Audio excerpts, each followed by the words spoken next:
E para isso nós trouxemos a consultora financeira, nossa comentarista aqui do Pode Isso Meninas, Ana Leone. Oi, Ana, bem-vinda.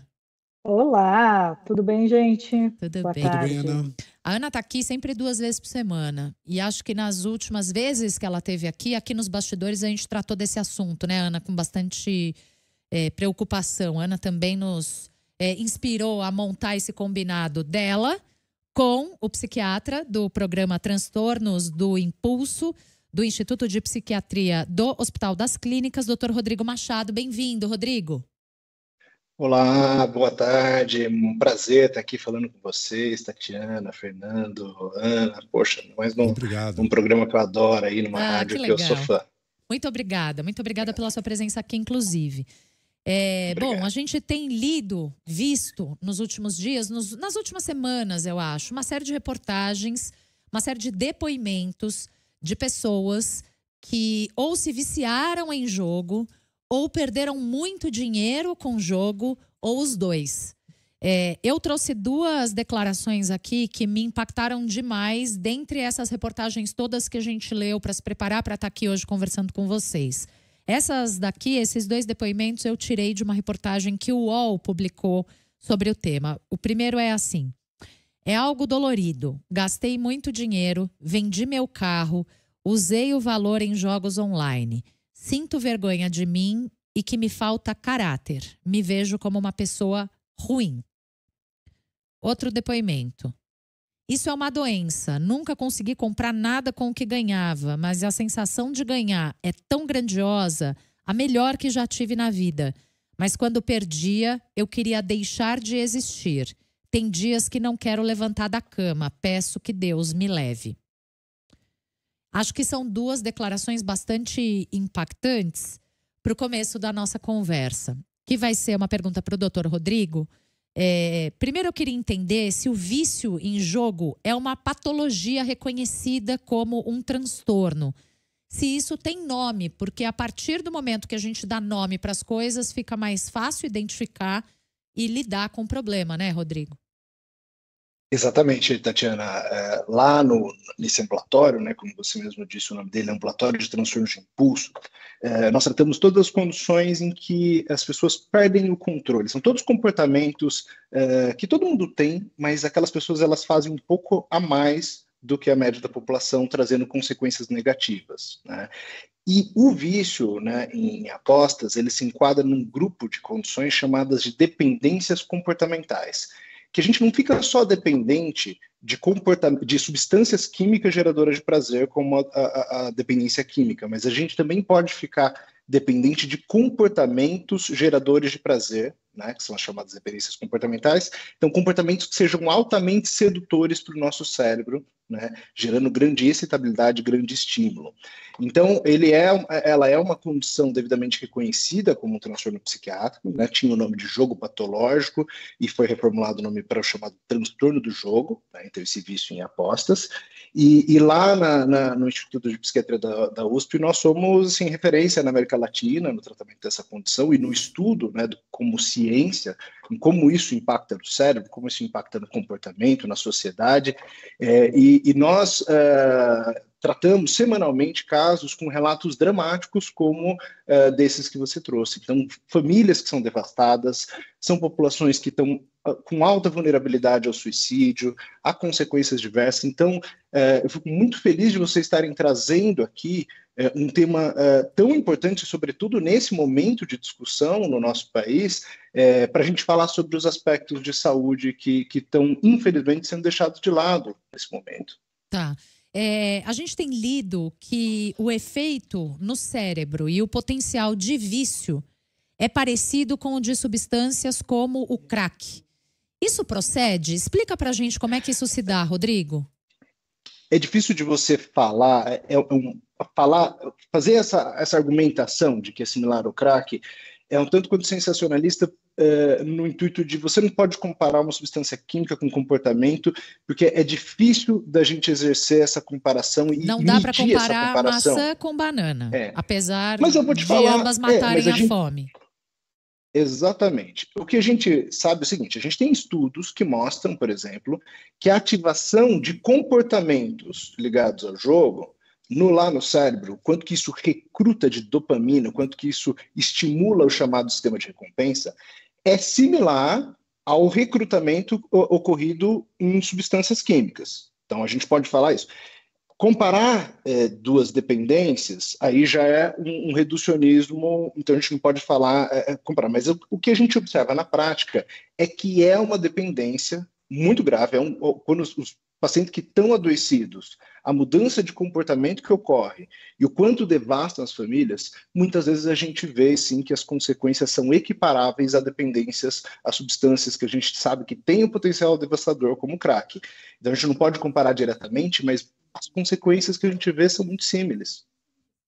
Ana, são várias as pesquisas e estudos que já mostram o peso dos jogos no orçamento das famílias. Tem um que é da PwC Consultoria, que mostra que em 2018 as apostas representavam 0,27% do orçamento familiar das classes D e E. E hoje esse percentual subiu para 1,8%, quase 4 vezes mais do que há 5 anos.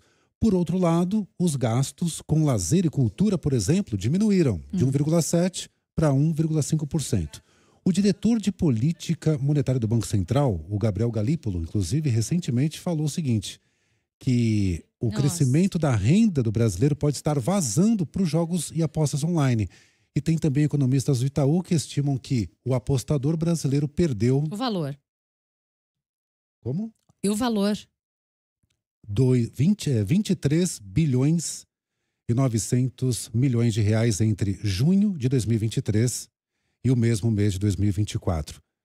Que cenário é esse, Ana? Bom, é assustador, né? Porque se a gente para pensar, quando você consome no lazer, você está substituindo. Então, de repente, você deixa de fazer alguma coisa básica ali no seu orçamento, ou alguma coisa que pode até prejudicar as suas finanças, mas você está destinando e voltando com esse dinheiro para a economia de alguma forma, que é o caso quando você faz uma viagem, quando você sai para jantar e etc. Quando a gente está falando desse desvio do dinheiro do orçamento para esses jogos, a gente está falando de um dinheiro que ele se esgota ali, ele não tem mais vazão na economia. Então, esses dados são muito preocupantes quando a gente olha também o número, por exemplo, de inadimplentes que a gente tem no país, né? A gente tem aí um número enorme de pessoas que estão inadimplentes, chegou a quase 80 milhões de pessoas, então a gente está falando de muita gente e que muitas vezes as pessoas até usam esses recursos para isso. Só para acrescentar uma outra pesquisa também aí, Fernando, nos dados que você trouxe, é o seguinte, 14% dos brasileiros com 16 anos ou mais, eles declararam que fizeram algum tipo de aposta online no ano passado. Então, se a gente pega por esse número, a gente está falando de 22 milhões de pessoas.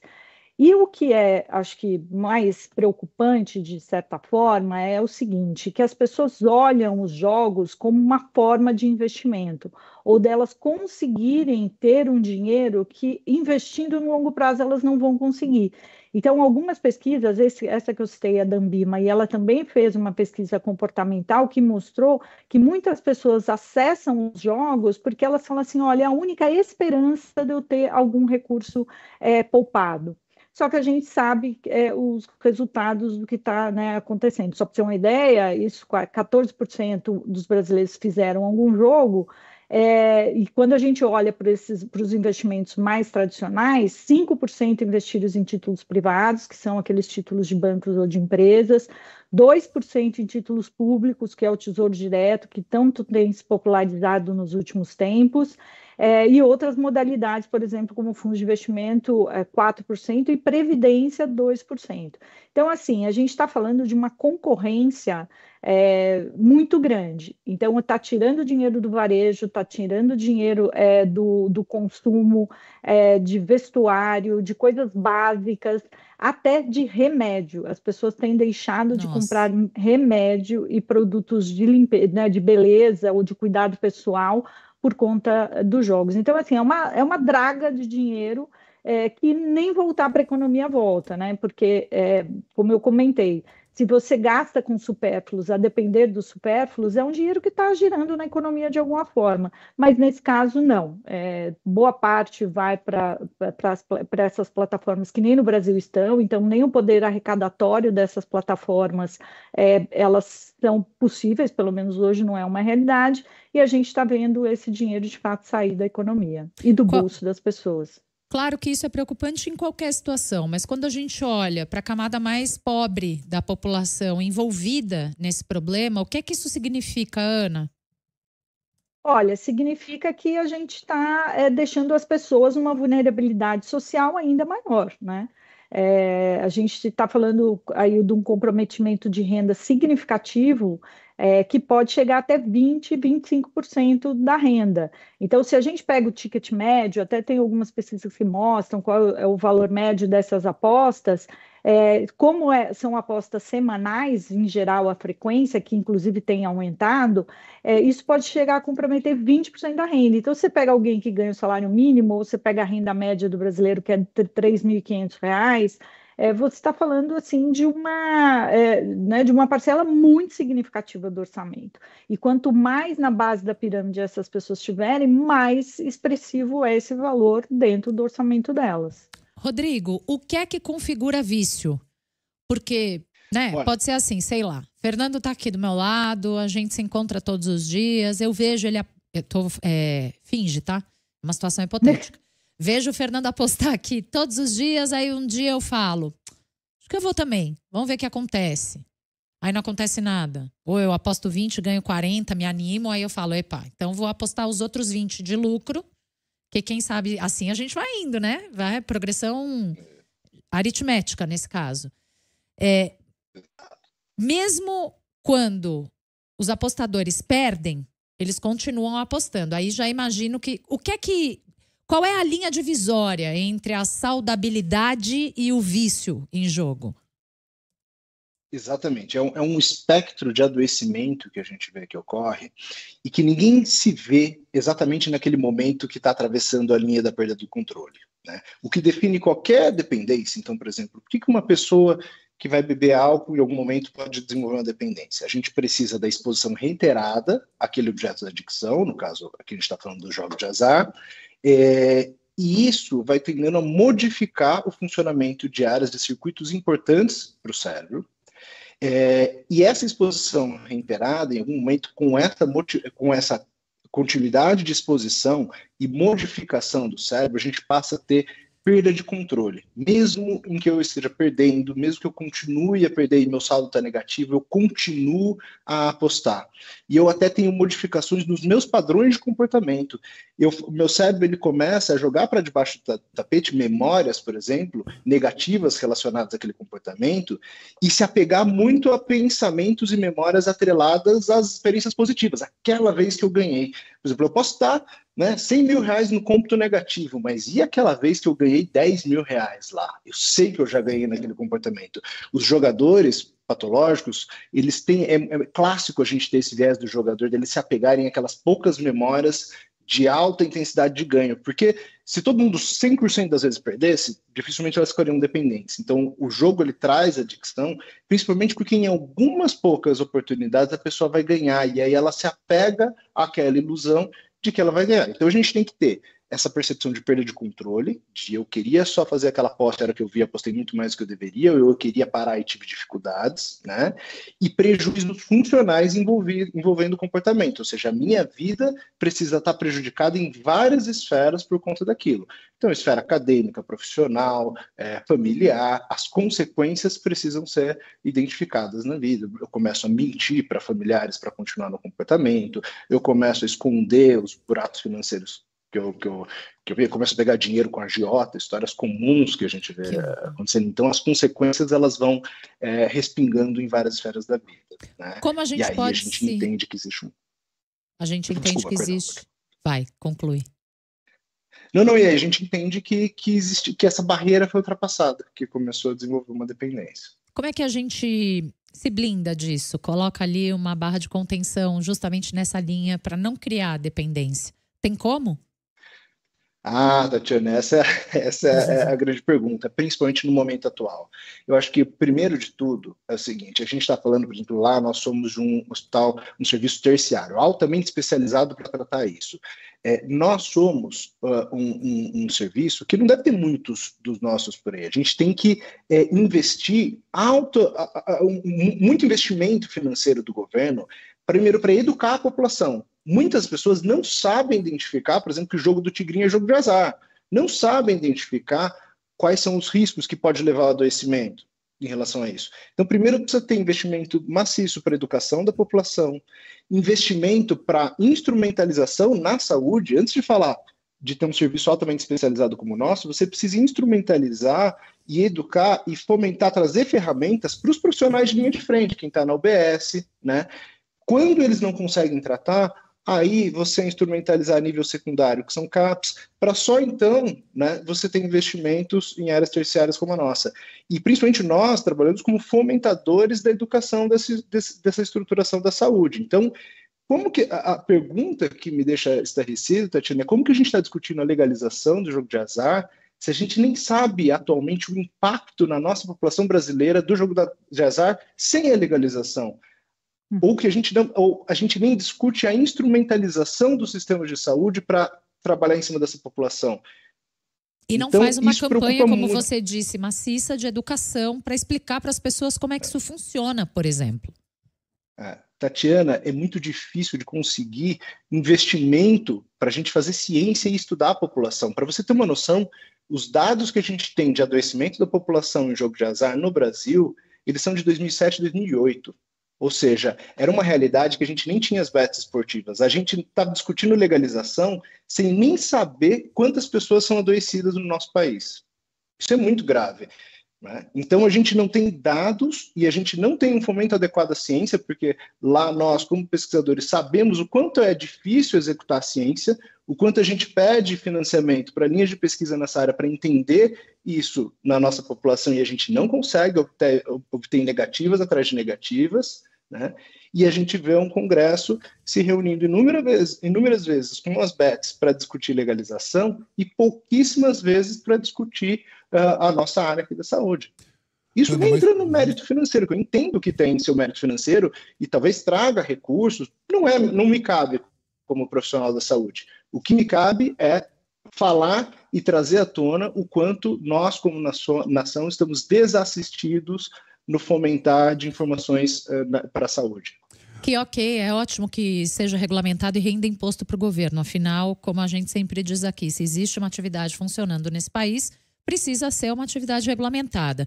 Mas isso não isso é o menor dos problemas, né? Quando a gente está falando da vida das pessoas. Ana, tem uma outra questão que eu me lembrei agora, quando eu fui ver sobre o pedido de recuperação judicial da marca de roupas e calçados Sidewalk. Eles colocam no comunicado o seguinte, que os dias mais quentes, as temperaturas mais quentes e a popularização dos sites de apostas esportivas, chamadas bets, foram os fatores que levaram à crise das empresas do grupo. E aí pediram recuperação judicial, colocaram isso como um dos motivos.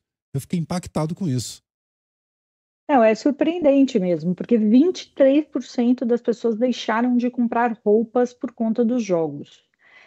Então, a gente está falando assim de um colapso, exagerado talvez seja a palavra, mas ela tem consequências em vários lugares. E o curioso também, ouvindo o Rodrigo falar, é que assim, acho que as pessoas não estão se dando conta do quanto isso está se tornando um problema de saúde pública. As pessoas estão achando que é um problema só financeiro. O financeiro é a consequência de algo altamente viciante, porque as pessoas unem ali uma questão da necessidade financeira de muita gente, da facilidade do acesso, porque assim, antes você tinha que ir até uma casa de jogos, né? Porque o vício de jogos não é uma coisa nova. Não é algo que traz problemas financeiros para as famílias nos últimos anos, isso é histórico.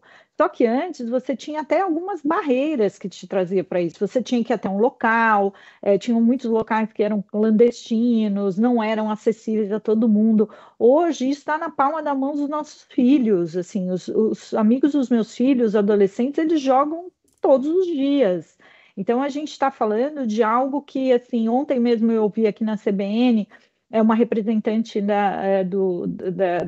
de pneumologia falando sobre os cigarros eletrônicos, a preocupação, né, o cuidado que tem que se ter na regulamentação disso, porque está matando os jovens. Isso está criando um vício aí e uma estrutura, uma distorção sobre a visão do que é a conquista do dinheiro e como o dinheiro se ganha, muito forte nos nossos jovens de 10, 12 anos. Então, está na palma da mão de todo mundo.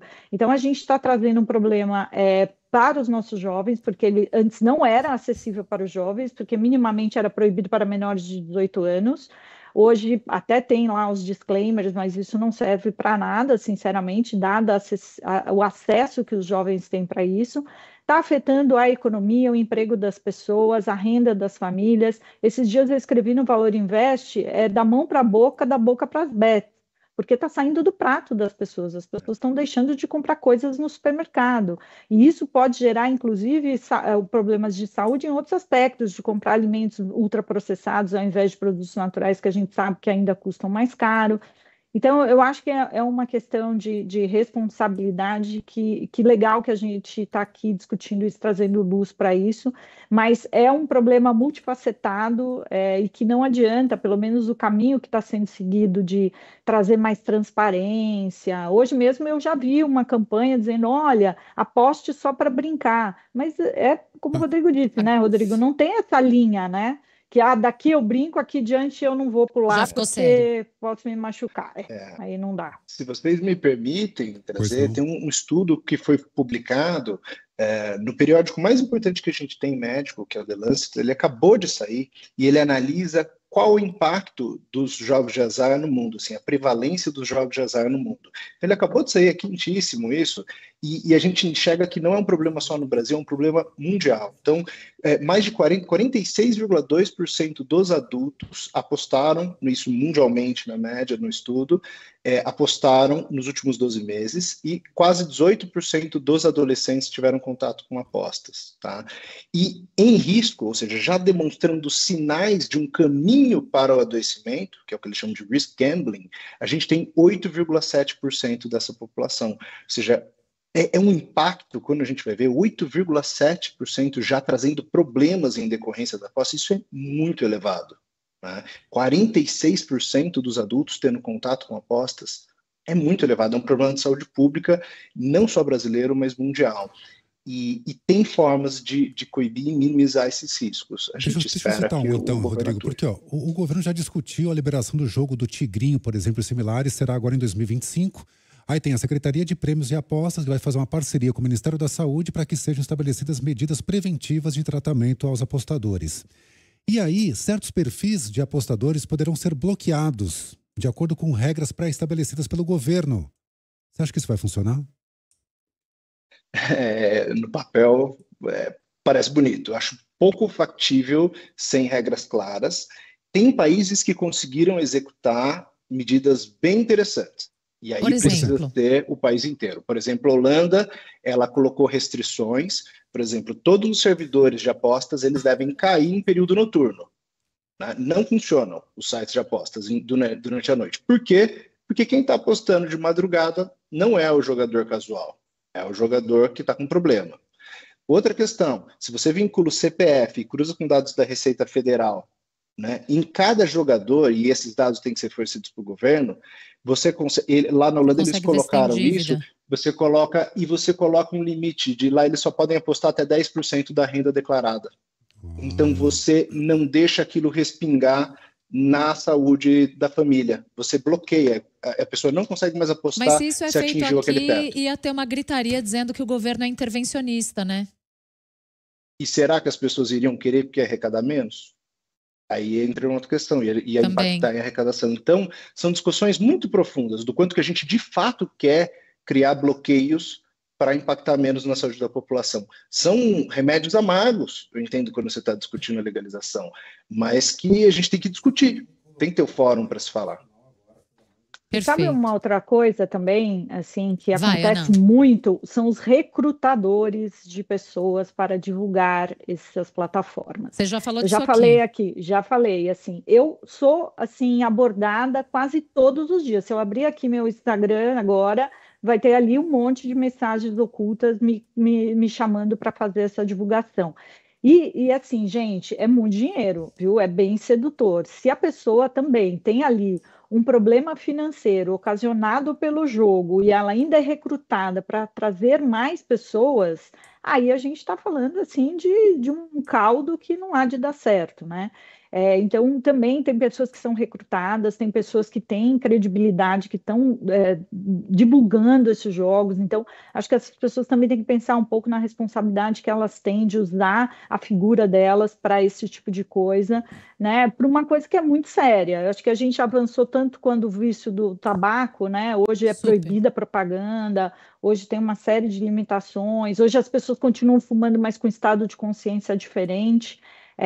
Ou seja, acho que tem muita coisa aí para rolar embaixo dessa ponte, infelizmente, E né? caiu muito o número de fumantes desde que as leis, porque foi um programa que foi paulatino, né? Foi sendo, Uhum. medidas foram implementadas, muitas medidas para que elas pudessem se sobrepor para desestimular mesmo.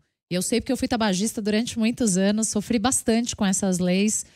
Mas tenho noção do benefício delas para a saúde da maioria da população brasileira, porque o número de fumantes caiu muito nesses anos.